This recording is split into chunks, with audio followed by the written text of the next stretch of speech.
கர்த்தருடைய பரிசுத்த நாமம் மேம்படுவதாக.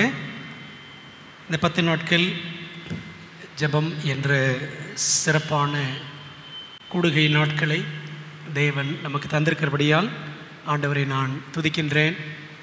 இதில் வாஞ்சியோடு கலந்து கொண்டு வந்திருக்கிற உங்கள் யாவரையும், ஆன்லைனில் இணைந்திருக்கிற தேவ பிள்ளைகள் எல்லாரையும் தேவன் பெருக்கமாக ஆசீர்வதிப்பாராக.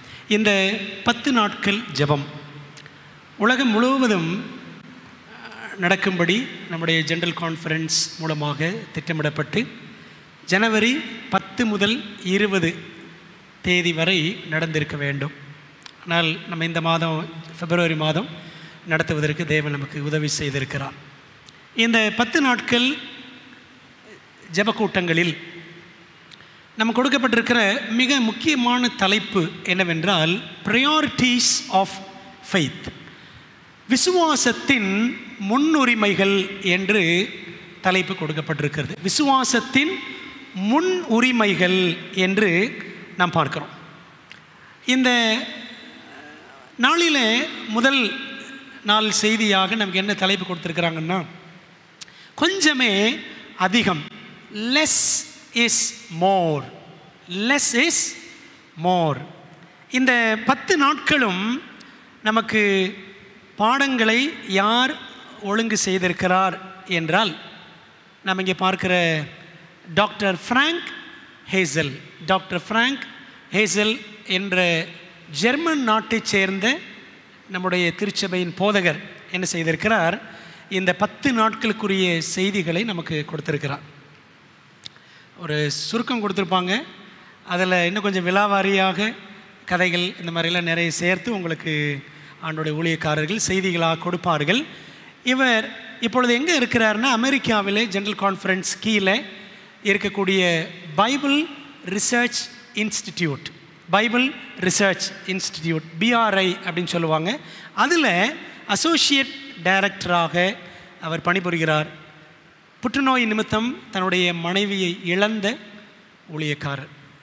ஆனாலும் மிக அற்புதமான முறையில் இந்த 10 நாட்களுக்குரிய செய்திகளை அவர் மூலமாக தேவன் நமக்கு கொடுத்திருக்கிறார். என்ன அவருடைய சிறப்பான ஆய்வு, இந்த 10 நாட்களுக்கும் ஆய்வு செய்து என்ன கொடுத்திருக்கிறார்னா, விசுவாசம் எதையெல்லாம் முக்கியப்படுத்தும், விசுவாசம் எவைகளையெல்லாம் முதன்மைப்படுத்தும் என்பதை வகைப்படுத்தி எழுதியிருக்கிறார். ப்ரையாரிட்டிஸ் ஆஃப் ஃபெய்த், விசுவாசம் எதெல்லாம் முக்கியப்படுத்தும், முதன்மைப்படுத்தும், முன்னுரிமை எதற்கெல்லாம் விசுவாசம் கொடுக்கும் என்பதை மிக அழகாக அவர் பாடங்களாக ஆயத்தம் செய்திருக்கிறார்.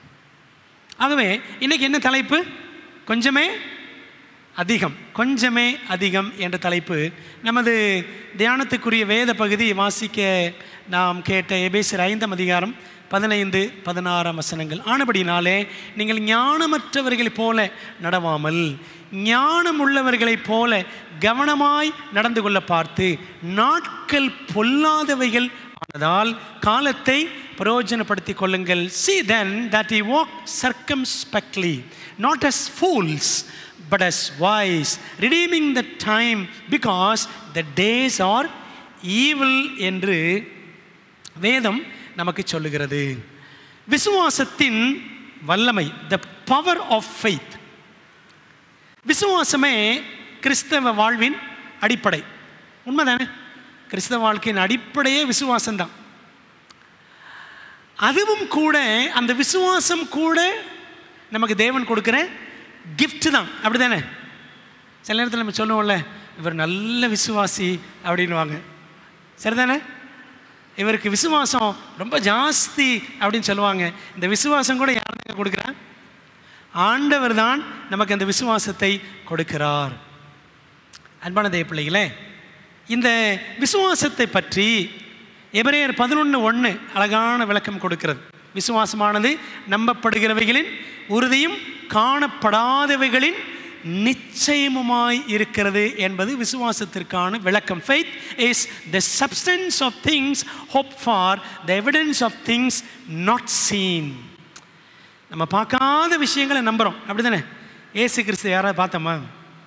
யாருமே பார்க்கல. ஆனால் அவர் வந்தார், வாழ்ந்தார், சிலுவையில் மரித்தார், உயிரோடு எழுந்தார், பரலோகத்துக்கு போனார், பருந்து பேசுகிறார், அப்படி இப்படிலாம் சொல்கிறோம், சீக்கிரம் வரப்போகிறார் என்றெல்லாம் சொல்லுகிறோம். பட் நம்ம அதை பார்த்ததே கிடையாது. இயேசுவை பார்த்ததே கிடையாது. இயேசுப்பா சொன்னார், தோமாவே, நீ என்னை கண்டதினால் விசுவாசிக்கிறாய், காணாதிருந்து விசுவாசிக்கிறவர்கள் பாக்கியவான்கள். So we have not seen Christ but we believe in him, so we are blessed people. சரிதானே? நாம் ஆசீர்வதிக்கப்பட்ட ஜனங்கள். அன்பானவர்களே, அப்போ அந்த விசுவாசம் நம்பப்படுகிறவைகளின் உறுதி, காணப்படாதவைகளின் நிச்சயம். இதே எபிரேயர் 12:1 பாருங்களேன். இந்த விசுவாசத்தை நமக்குள்ள யார் தான் துவக்கிறான்னு பார்த்தோம். விசுவாசத்தை துவக்குகிறவரும் அதை முடிக்கிறவருமாகிய இயேசு கிறிஸ்து என்ன எபிரேயர் 12:1-2 ஆகிய வசனங்களில் நாம் மிக அழகாக வாசிக்கிறோம். ஆகவே கிறிஸ்தவ வாழ்வின் அடிப்படையான விசுவாசத்தை இயேசுதான் நமக்குள் தொடங்குகிறார், அவர்தான் நமக்குள் முடித்தும் வைக்கிறார். அன்பான தேவ பிள்ளைகளே, இந்த விசுவாசத்தினுடைய வல்லமை என்ன என்று நம்ம வேகமாக பார்க்கலாமா? விசுவாசத்தினால் நீதிமான் பிழைப்பான், ரோமர் 1:17. அதாவது நித்திய அழிவிலிருந்து அவன் தப்புவான், விசுவாசத்தினால் நீதிமான் பிழைப்பான். நீ விசுவாசித்தால் தேவனுடைய மகிமையை காண்பாய், யோவான் 11:40 வாசிக்கிறோம். உங்கள் விசுவாசமே உலகத்தை ஜெயிக்கிற ஜெயம். சரிதானே? 1 யோவான் 5:4 வாசிக்கிறோம். விசுவாசிக்கிறவன் பதறான். விசுவாசம் உள்ளவன் என்ன செய்ய மாட்டான்? பதற மாட்டான்.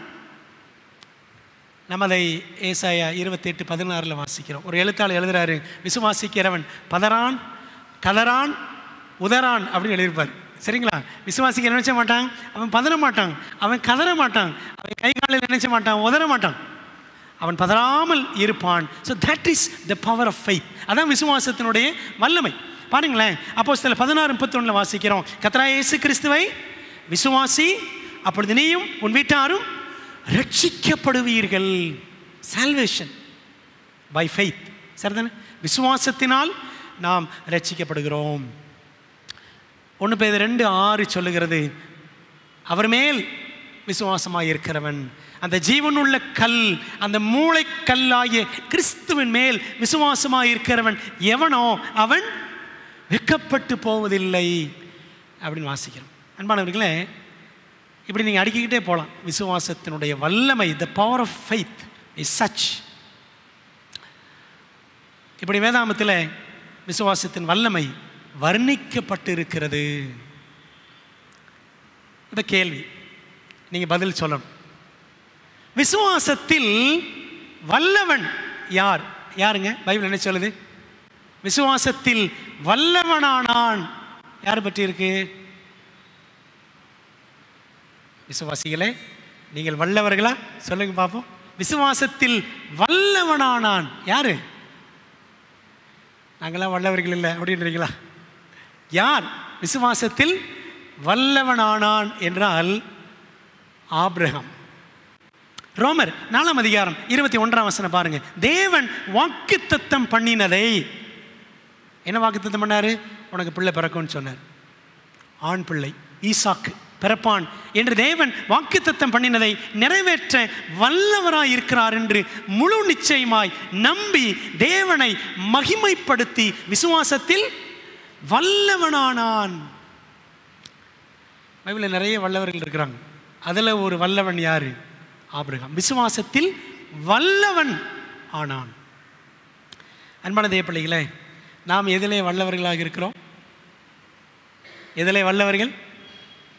தூங்குவதில் வல்லவர்கள். அப்படியா? அல்லது கதை பேசுவதில் வல்லவர்கள், குறை பேசுவதில் வல்லவர்கள்? எதில் வல்லவர்கள்? நீங்களும் நானும் விசுவாசத்தில் வல்லவர்கள் ஆவதற்காகவே ஆண்டவர் நமக்கு நல்ல பாடங்களை இந்த 10 நாட்கள் ஜெப கூட்டங்களில் கற்றுத்தர அவர் சித்தமுள்ளவராக இருக்கிறார். நம் தீவிரம் எதற்காக? why the restless hurry? நீங்கள் உலகம் பாருங்களேன், எல்லாருமே பரபரப்பாக இருக்கிறோம். ஆமாவே இல்லையா? எல்லாமே பரபரப்பாக இருக்கிறோம். தீவிரமாக எந்திரிக்கிறோம், ஓடுறோம், வைக்கிறோம், எல்லாம் செய்கிறோம். ஏன் இந்த தீவிரம்?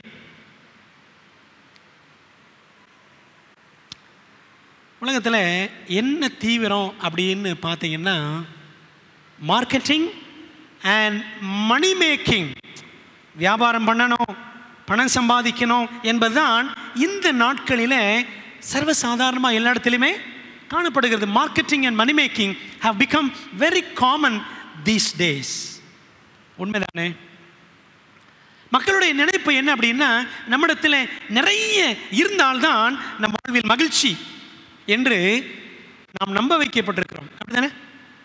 நம்மகிட்ட நிறைய காசு இருக்கணும், அப்போ தான் மதிப்பாங்க, அப்போ தான் நமக்கு சந்தோஷம் எல்லாம் என்று இன்னைக்கு மனிதர்களாகி நாம் நம்ப வைக்கப்பட்டிருக்கிறோம். விளம்பரங்களில் பார்ப்பதெல்லாம் வேண்டும் என்று ஆசைப்படுகிறோம். உண்மைதானே? விளம்பரத்தில் ஒன்று பாப்அப் ஆகிட்டா போதும், சரிதானே? நம்ம உடனே அதை என்ன செய்யணும்னு நினைக்கிறோம், அதை வாங்கிடணும், அதை சாப்பிடணும், அந்த ட்ரெஸ்ஸை போட்டணும் அப்படின்னு இந்த விளம்பரங்கள் நம்மை மிகவும் கவர்ச்சித்து விடுகிறது. பிரியமான தேவ பிள்ளைகளே, அப்போ இந்த உலக காரியங்களை பார்த்துக்கிட்டே இருக்கிறோம். உலக இன்பங்களை, உலகத்தினுடைய இன்பங்களை அனுபவித்து கொண்டே ஆண்டவருக்கும் ஊழியம் செய்ய நினைக்கிறோம். உண்மைதானே? உலக காரியங்களையும் அனுபவிக்கணும், அதே சமயத்தில் ஆண்டவருடைய ஆசீர்வாதங்களும் வேண்டும் என்று நினைக்கிற ஒரு சமுதாயமாக இன்றைக்கி நம்ம உள்ளுக்குள்ளே இருக்கிறோம். வெளியில் இருக்கிற மக்கள் பாருங்கள், எல்லோரும் மார்க்கெட்டிங், பிஸ்னஸ், அப்படி இப்படி மணி மேக்கிங் அப்படின்னு போயிட்டுருக்குறாங்க. நாமும் அப்படி தான் போகிறோம். நம்ம என்ன நினைக்கிறோன்னா, அதெல்லாம் செய்யணும், அதே சமயத்தில் ஆண்டோடைய ஆசீர்வாதமும் வேணும் அப்படின்னு நினைக்கிறோம். அன்பான தேவ பிள்ளைகளை, அதனால் வேலை செய்வதோ சம்பாதிப்பதோ தவறு என்று வேதம் சொல்லவில்லை, நானும் சொல்லவில்லை. ஆனால் அந்த எண்ணம், எந்த எண்ணம்? அதாவது உலக இன்பங்களையும் அனுபவிக்கணும், அதே சமயத்தில் ஆண்டோடைய ஆசீர்வாதம் வேணும் என்ற எண்ணம் ஒரு தவறான எண்ணம். It's a false thinking. உலக சிற்றின்பங்கள், தேவ ஆசீர்வாதங்கள் ரெண்டுமே நம்ம தழுவிக்கொள்ள முடியுமா? இரண்டையும் நாம் தழுவிக்கொள்ளவே முடியாது. Worldly pleasures and God's blessings cannot remain together. உண்மைதானே? தேவனுடைய ஆசீர்வாதங்களும் உலக சிற்றின்பங்களும் ஒன்று சேர்ந்து முடியாது. பாருங்க, பைபிள் சொல்லுது, மத்தேயு 6:24 2 எஜமான்களுக்கு ஊழியம் செய்ய ஒருவனாலும் கூடாது.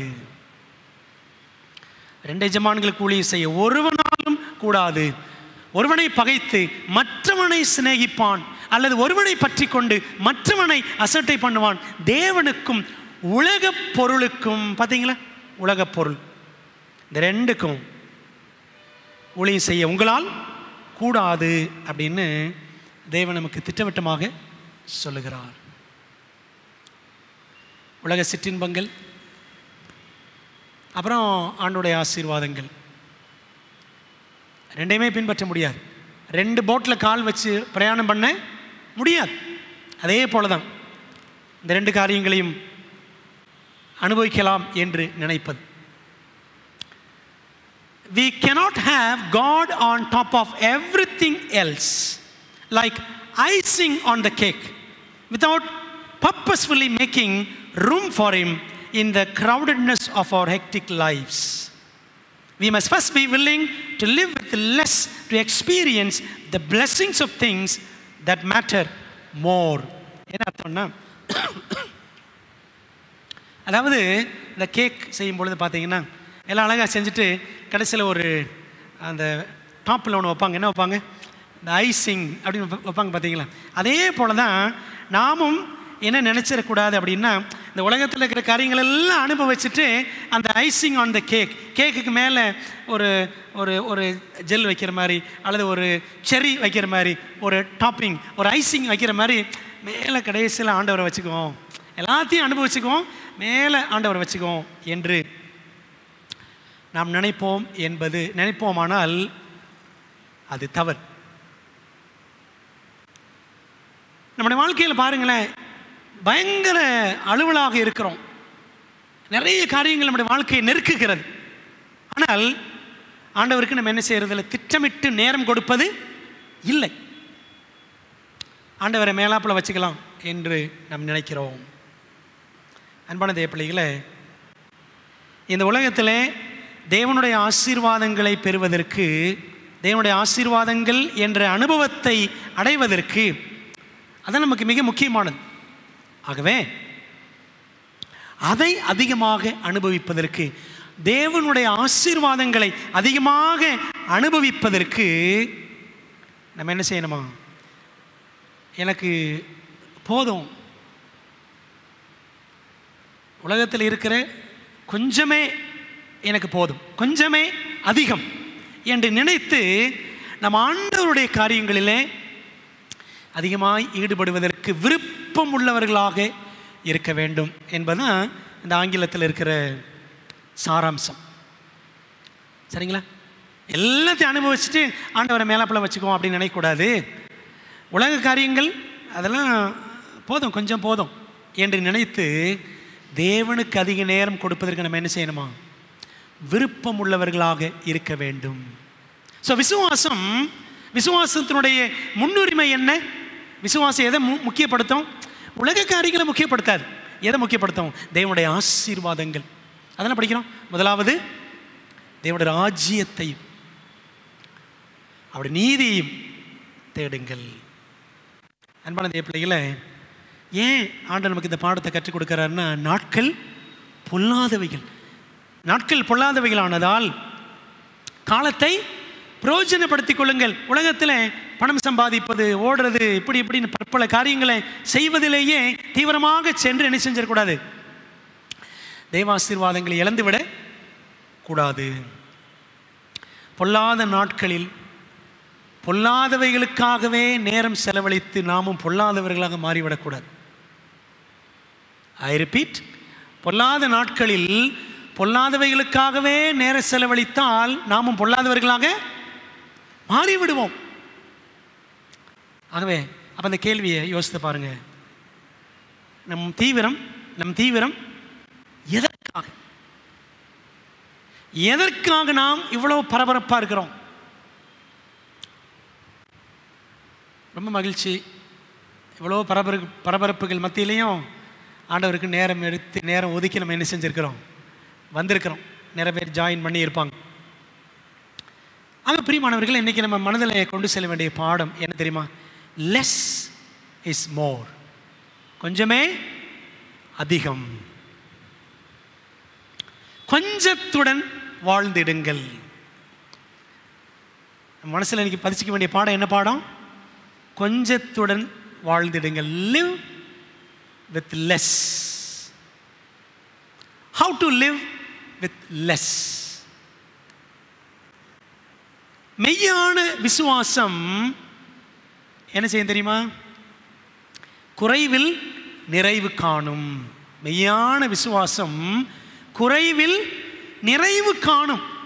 அதான் மெய்யான விசுவாசம். அடே போதுங்க, இது போதுங்க அப்படின்னு எது சொல்லும்? ட்ரூ ஃபெய்த் சொல்லும். உண்மையான விசுவாசம் சொல்லும், போதும். அந்த அந்தரையா அந்த சின்ன பையனை பார்த்து, என்னம்மா நீ வச்சிருக்கிற? அந்த பையன் சொல்லியிருப்பான், அங்கிள் 5 அப்பம் 2 மீன் தான் வச்சிருக்கிறேன் அப்படின்னு சொல்லியிருப்பான். பரவாயில்ல தம்பி, போதும், நீ கொண்டு வா, ஏசப்பாட்டை கொண்டு வா, இது போதும் யா ராஜா அப்படின்னு சொல்லியிருக்கலாம். லெஸ் இஸ் மோர். அன்பான தேவ பிள்ளைகளே, மெய்யான விசுவாசம் குறைவில் நிறைவு காணும்.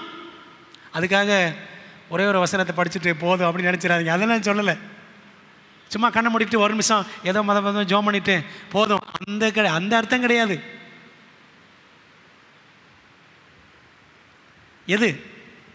எதில் நிறைவு காண வேண்டும் பார்க்கலாம்.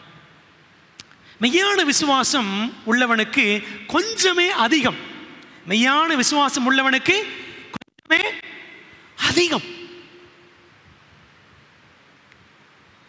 அன்பான தேவ பிள்ளைகளே, நம்ம மெய்யான விசுவாசம் உள்ளவர்களா? என்ன சொல்ல வராரு அப்படின்னு நீங்கள் யோசிக்கலாம். அடுத்து பார்ப்போம், உங்களுக்கு புரியும். 2 Corinthians 8:14 வாசிக்கிறோம். எப்படி எனில் மிகுதியாய் சேர்த்தவனுக்கு அதிகமானதும் இல்லை, கொஞ்சமாய் சேர்த்தவனுக்கு குறைவானதும் இல்லை. எதை வச்சு பவுல் சொல்லுவார்னா, மன்னாவை பற்றி சொல்லுவார். மன்னா பற்றி எழுதும்போது எல்லாரும் மன்னாவை சேர்த்து வச்சாங்க. இஸ்ரவேல் மக்கள் மிகுதியாய் சேர்த்தவர்களுக்கு நிறைய இருந்துச்சோ. அவங்க என்னதான் சேர்த்தாலும் வெள்ளிக்கிழமை காலையில் எடுத்தது அன்னைக்கும் அடுத்த நாளுக்கு ஓய்வு நாளுக்கு தான் இருக்கும், சனிக்கிழமைக்கு தான் இருக்கும், அவ்வளோதான். சரிதானே? ஐயோ கொஞ்சமாக எடுத்துட்டேனே அப்படின்னாலும் அது குறைவுபடாது. அது வெள்ளிக்கிழமைக்கும் வரும், ஆண்டவர் அடுத்த நாளுக்கும் அதை நிறைவாக்குவார். சரிதானே? மிகுதியாய் சேர்த்தவனுக்கு அதிகமானதும் இல்லை, கொஞ்சமாய் சேர்த்தவனுக்கு குறைவானதும் இல்லை. அப்போ என்ன பார்க்குறோம்னா, கொஞ்சமே அதிகம், லெஸ் இஸ் மோர். அன்பான தேவ பிள்ளைகளே,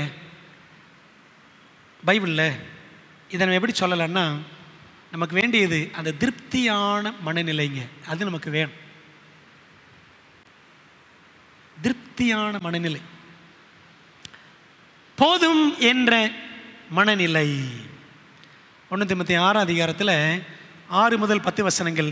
போதும் என்கிற மனதுடனே கூடிய தேவ பக்தியே மிகுந்த ஆதாயம். போதும் என்ற மனநிலை. உலகத்தில் நாம் ஒன்றும் கொண்டு வந்ததும் இல்லை, இதிலிருந்து நாம் ஒன்றும் கொண்டு போவதும் இல்லை என்பது நிச்சயம். அந்த நிச்சயார்த்தம் நமக்கு நடக்கணுங்க.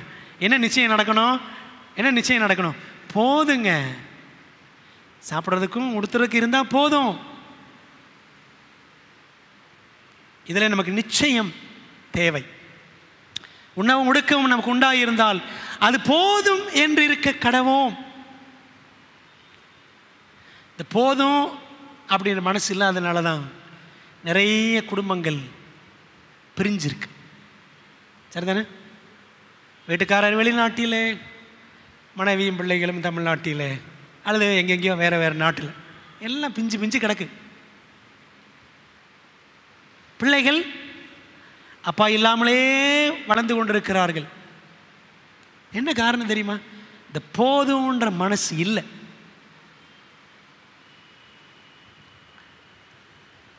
ஐஸ்வர்யவான்களாக விரும்புகிறவர்கள் சோதனையிலும் கண்ணியிலும் மனுஷரை கேட்டிலும் அழிவிலும் அமிழ்த்துகிற மதிகேடும் சேதமுமான பலவித இச்சைகளிலும் விழுகிறார்கள். ஐஸ்வர்யவான் ஆகணும்னு நினைக்கிறவங்க பலவித இச்சைகளில் விழுகிறார்கள். 10ஆம் வசனம் பாருங்க, அடுத்த வசனம். பண ஆசை எல்லா தீமைக்கும் வேறாய் இருக்கிறது. சிலர் அதை இச்சித்து, பணத்தை இச்சித்து விசுவாசத்தை விட்டு வழுவி. பார்த்தீங்களா? யாருக்கு இந்த போதும்ன்ற மனநிலை இல்லையோ அவங்க எங்கேருந்து விளையிடுவாங்க? விசுவாசத்தை விட்டு வழுவி போய் விடுவார்கள் என்பதை பவுல் திட்டவட்டமாக சொல்கிறாரு. அப்போ என்னங்க நமக்கு தேவை? போதும் என்ற மனநிலை தேவை. வேறு என்ன நமக்கு போதும் அப்படின்னா, லூக்கா 3:14 யோவான் ஸ்நானன் பிரசங்கம் பண்ணுறாரு பாருங்க. பிரசங்கத்தில் ஒரு பாயிண்ட் சொல்கிறாரு. போர்ச்சேவகரும் அவனை நோக்கி கேட்டாங்களாம், ரபி, பாஸ்டர் ஜான் த பேப்டிஸ்ட், நாங்கள் என்ன செய்யணும்? அப்போ அவர் சொன்னாராம், நீங்கள் ஒருவருக்கும் இடுக்குன்னு செய்யாமலும் பொய்யாய் குற்றஞ்சாட்டாமலும் உங்கள் சம்பளமே போதும் என்றும் இருங்கள். எப்படி இருக்கணுமா? உங்கள் சம்பளம் போதும், வாங்குகிற சம்பளம் போதுங்க. Less is more, less is more. கொஞ்சமே அதிகம், வாங்குகிற சம்பளம் போதும் அப்படின்னு நினைங்க அப்படின்னு அப்படி இருக்க சொன்னாராம் யோவான் ஸ்நானன். முக்கியமான பாடம் இதெல்லாம். அடுத்து பாருங்களேன், பவுல் சொல்கிறாரு எபிரேயர் 13:5 நீங்கள் பணாசை இல்லாதவர்களாய் நடந்து, தீமோத்தேயுவில் சொன்னதை திரும்பவும் சொல்கிறார். நீங்கள் பணாசை இல்லாதவர்களாய் நடந்து உங்களுக்கு இருக்கிறவைகள் போதும் என்று எண்ணுங்கள். இருக்கிறவைகள் போதும் அப்படி நினைக்கணுமாங்க. இருக்கிறத விட்டுட்டு பறக்கிறதுக்கு ஆசைப்படுறது சரிதானே?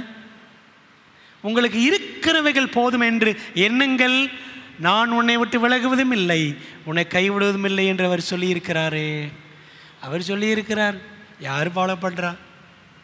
புரியுதா உங்களுக்கு? நீங்கள் அப்படி தான் நம்முடைய வாழ்க்கை போகிறது. அன்பான தேவ ஜனங்களே, ஆண்டவர் சொல்லிக்கிறாரு, இயேசு கிறிஸ்து, என் கிருபை உனக்கு போதும். 2 Corinthians 12:9, என் கிருபை உனக்கு போதும். இதெல்லாம் கேட்டுட்டு போதும் போதும் அப்படின்னு சொல்லாதீங்க. ஆண்டவர் எதெல்லாம் போதும்னு சொல்லியிருக்கிறாரோ இந்த போதும் என்ற மனநிலை நமக்கு வரணுங்க. விசுவாசம் எதுக்கு முன்னுரிமை கொடுக்கும்? உலக காரியங்கள் எனக்கு போதும், ஆண்டவர் எனக்கு அதிகமாக வேண்டும் அப்படின்னு விசுவாசம் ஆண்டவருக்கு முன்னுரிமை கொடுக்கும், அவருடைய ஆசீர்வாதங்களுக்கு முன்னுரிமை கொடுக்கும். We must understand that less is more. கொஞ்சமே அதிகம் என்பதை நாம் புரிந்து கொள்ள வேண்டும். We cannot experience more spiritual blessings, more prayer time, more of anything in our spiritual life if we only try to add it to an already full plate. ஏற்கனவே தட்டில் உலக காரியங்கள்லாம் நிறைய வச்சுட்டு பாருங்களேன். உதாரணத்துக்கு சொல்கிறேன், டிவி, சினிமா, நாடகம், மொபைல் ஃபோன், அது இது, ஃப்ரெண்ட்ஸு எல்லாத்தையும் நிறைய வச்சுவிட்டு கடைசியில் கொஞ்சோண்டு ஐசிங் மாதிரி, அந்த டாப்பிங் மாதிரி ஆண்டவரை கொஞ்சோண்டு வச்சுக்கிட்டா போதுமா? ஏற்கனவே தட்டு ஃபுல்லாக இருக்குது. உலக காரியங்கள் மனசு ஃபுல்லாக வச்சுருக்கிறோம். வச்சுருந்தோன்னா ஜெபத்துக்கு நேரம் கொடுக்க முடியுமா? வேதவாசிக்கு நேரம் கொடுக்க முடியுமா? முடியாது. Such only leads to more emptiness. இப்படி நிறைய உலக காரியங்களை போட்டு வச்சுருந்தோன்னா என்னாங்க தெரியுமா? அதிகமான வெறுமையைத்தான் நாம். Instead, we must make an intentional decision to live purposefully with less so that we can enjoy more of what matters to God. Less is more. என்ன சொல்கிறாருன்னா, இந்த உலக காரியங்களுக்கு பதிலாக நம்ம உறுதியான தீர்மானம் எடுக்கணுமா? என்ன தீர்மானம் எடுக்கணும்? திட்டமிட்டு எனக்கு இருக்கிற கொஞ்சம் போதும் என்று தீர்மானித்து எது தேவனுடைய பார்வையில் முக்கியமானவையோ அதற்கு நாம் அதிக கவனம் செலுத்த தீர்மானிக்க வேண்டும். அன்பார்களை யோசித்து பாருங்கள், ஆண்டுக்கு எவ்வளோ டைம் கொடுக்குறோம்? ஒரு நாளைக்கு நான் என்ன தான் படிக்கிறேன்? பைபிளில் எதையாவது படிக்கிறேன்னா? எவ்வளவு நேரம் தான் நான் ஜெபம் பண்ணுறேன்? ஆண்டவருக்கு எவ்வளவு நேரம் கொடுக்குறேன் என்பதை நாம் யோசிக்க வேண்டும். ஒரு சம்பவத்தை சொல்லி நான் முடிக்க விரும்புகிறேன். ஓலே புல் என்று ஒரு மனிதர் இருந்தார்.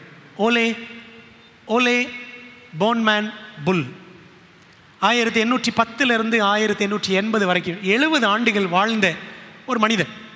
ஓலே போன்மேன் புல் அப்படின்னு சொல்லுவாங்க. சுருக்கமாக ஓலே புல் அப்படின்னு ஞாபகம் வச்சுக்கேன். 19ஆம் நூற்றாண்டிலே வாழ்ந்த மிக பிரசித்தி பெற்ற இசை கலைஞர், உலக புகழ் பெற்ற வயலினிஸ்ட். வயலின் அவ்வளோ அழகாக வாசிப்பார். வயலின் வாசிக்கிறவங்களாம் நல்லா கவனிச்சுக்கங்க. அழகாக வயலின் வாசிப்பார். உலக புகழ் பெற்ற மனிதர்.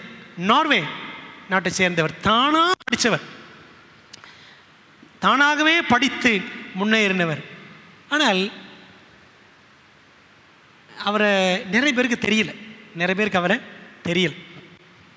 என்னாச்சு தெரியுமா?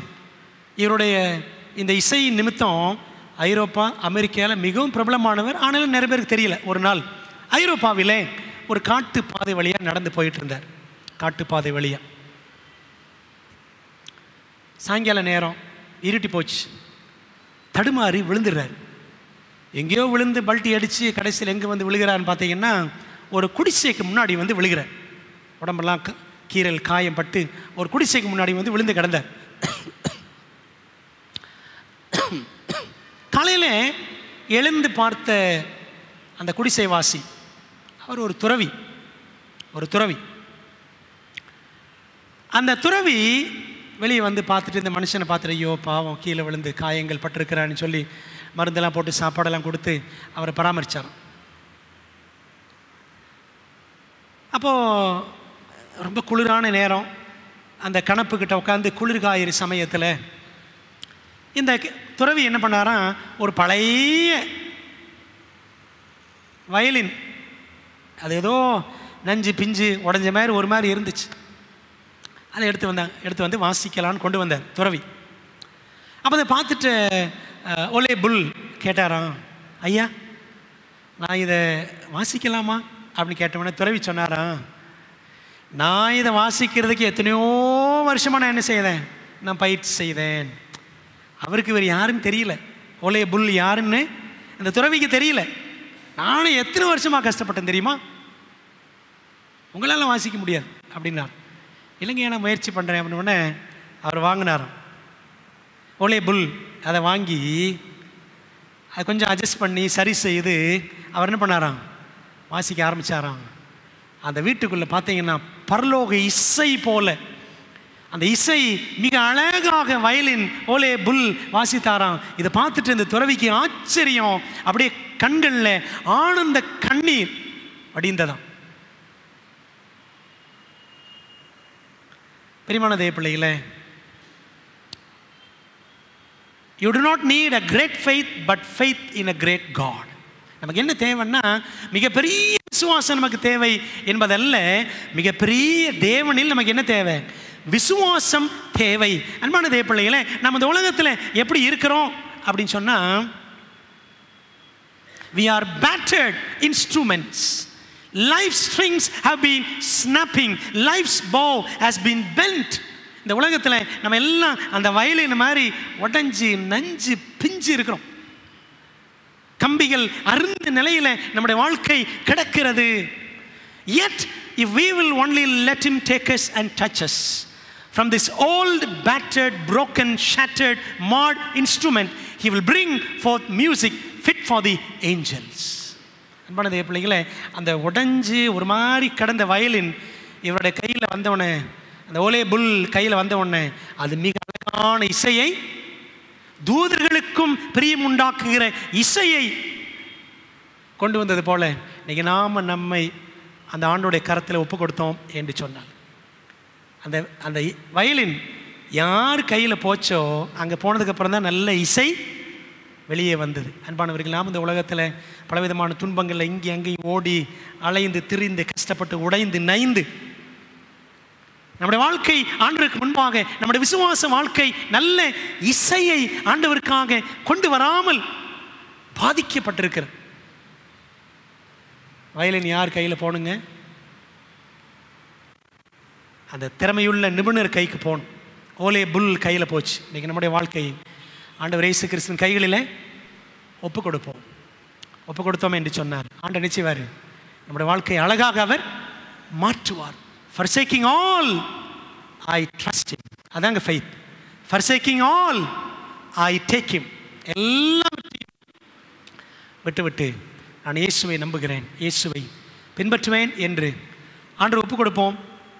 நம்முடைய வாழ்க்கை இந்த 10 நாட்கள் ஜெபத்தின் வழியாக அவருக்கு முன்பாக அழகான ஒரு வாழ்க்கையாக மாற தேவன் நம்மோடு பேசுவாராக. ஒரு சின்ன ஜெபம் பண்ணுவோம். நல்ல தகப்பனே, இந்த நாளின் பாடங்களுக்காக நமக்கு நன்றி செலுத்துகிறோம்.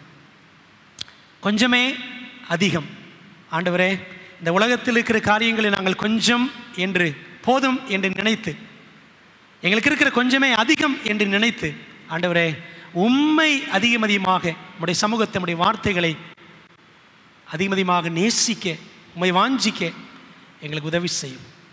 இந்த 10 நாட்களிலும் விசுவாசம் எவைகளெல்லாம் முதன்மைப்படுத்தும், எவற்றிற்கெல்லாம் முன்னுரிமை கொடுக்கும் என்பதை நாங்கள் கற்றுத்தேர கர்த்தருக்குள் பலப்பட கிருபை செய்யும். தொடர்ந்து நடக்கிற ஜெபத்திலும் சகல காரியங்களிலும் கர்த்தருடைய ஆசீர்வாதம் எங்கள் எல்லாருக்கும் உண்டாவதாக. இயேசுவின் மூலம் ஜெபங்கேலும் நல்ல பிதாவே, ஆமென்.